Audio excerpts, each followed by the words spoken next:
Hey guys, doing this on my camera before I actually I was going to say before I go for a walk to the Avalon Wolves game, but I'm walking. And no, I don't just support teams because they're the underdog. No, I support wherever I live. I mean, I don't feel that tied to the Avalon Wolves because all it takes is, I don't know, how do I put it? I was going to say, like, if I move to another region, yeah, but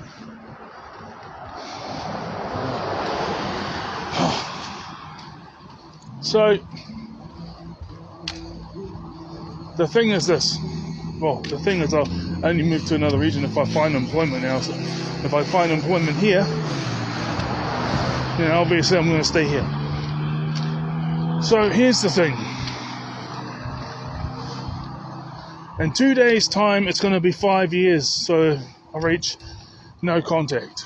5 years, no contact.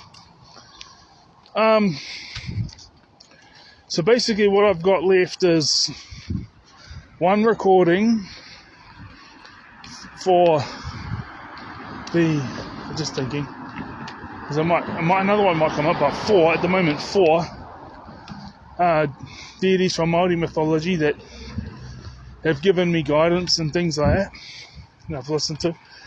And then there's 5 from Judeo-Christianity, meaning like, if you go by the Bible, 4 of them are actually angels, but if you go by Jewish paganism, then they're actually 4 different gods, and then the 5th one being Jesus.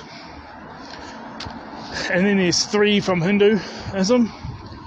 And apart from that, all I'm going to do is upload, because I thought I was going to get employment in other regions, because but there's possibility of, there was this employer who said to me, okay, he didn't tell me what time to go in, but he told me to go in and fill in an application form, because I hadn't done one online, but I had been referred, and I thought it would be better to do that, because I'd been referred to him by some people. And I've said thank you to them in person. I just don't want to get things wrecked, you know what I mean? By people might come up with whatever,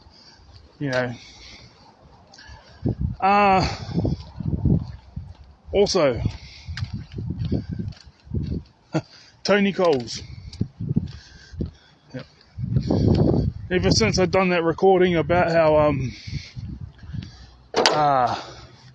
ostracization and rejection mimics physical pain. I mean, I'm fine if I just got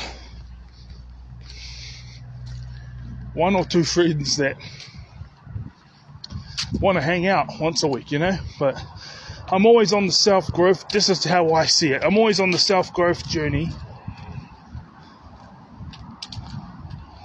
But I spent my 20s trying to fix whatever I thought was wrong with me, but they never went away. And then I just started focusing on my strengths, or even trying to, I had these ideas of what my strengths were, and I started focusing on them, but then I found more strengths as I went along the way, but I didn't even find those strengths out, or, until my mid-30s, and then all of a sudden it's like, once you know those strengths, you have to develop them. So now I'm at where I'm at now, with being aware of more strengths than I was aware of when I started my 30s. Those strengths were always there, and looking back, like, they tie into my other strengths too.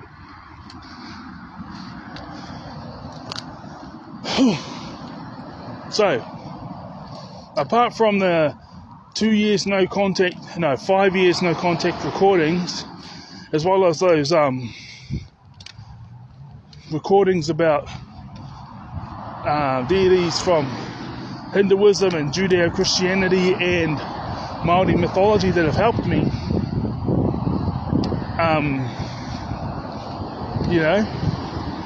apart from that, it's just,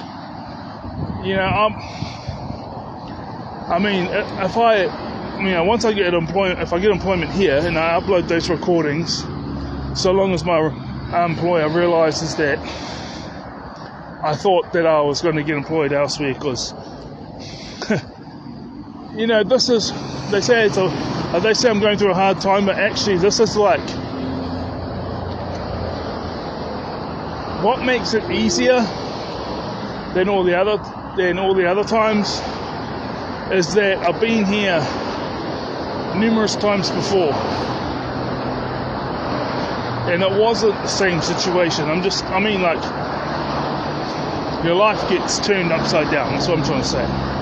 Life as you know it gets turned upside down, like way up. Everyone thought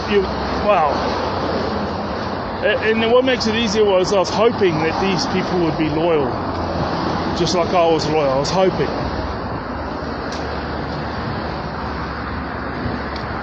so it wasn't like, how when you're a teenager and you might you might have a couple of mates or whatever, it shocks you, like causes you to question the existence of your life, all this type of thing. You get to your early 20s, you still get shocked and it upsets you, but it doesn't get you causing to question your purpose in life. You're just like, but it takes a while to shake it off. And then you get to your mid to late 20s and you're like, I think these people will be loyal, stay loyal. But whenever they let you down, it was nowhere near as big as previous times. Then once you hit your 30s, you're like, I hope these people are loyal. And my viewpoint is because they were just like, some of them were quiet, but obviously, it's just like one or two people that want to catch up outside those group meetings. The other ones, I didn't have a problem with them.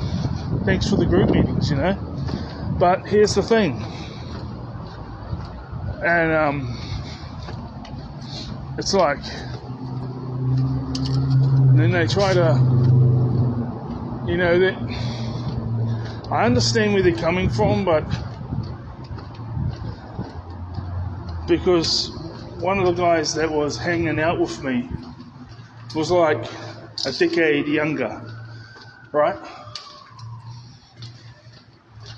So all the psychological and emotional breakthroughs he was pushing for, I had attained, but I hadn't attained all the financial breakthroughs. I just knew how to keep employment.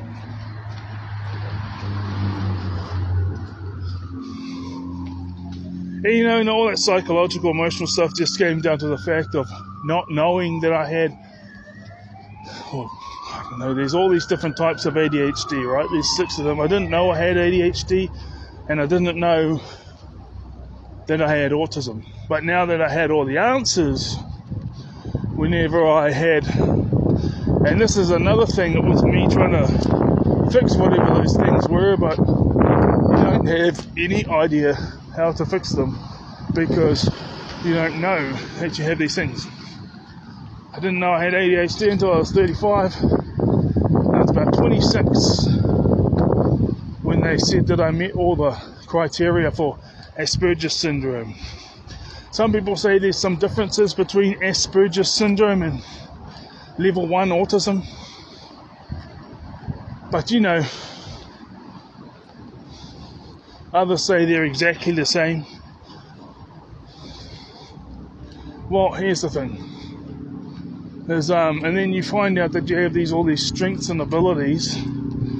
That the world at large does not center around your strengths and abilities because you're a minority. But the thing is this. There'll be a part 2 to this. Is that there are certain jobs. And you only need 1 or 2 careers, and that's it, that work forever. And there are careers that pay There'll be a part 2.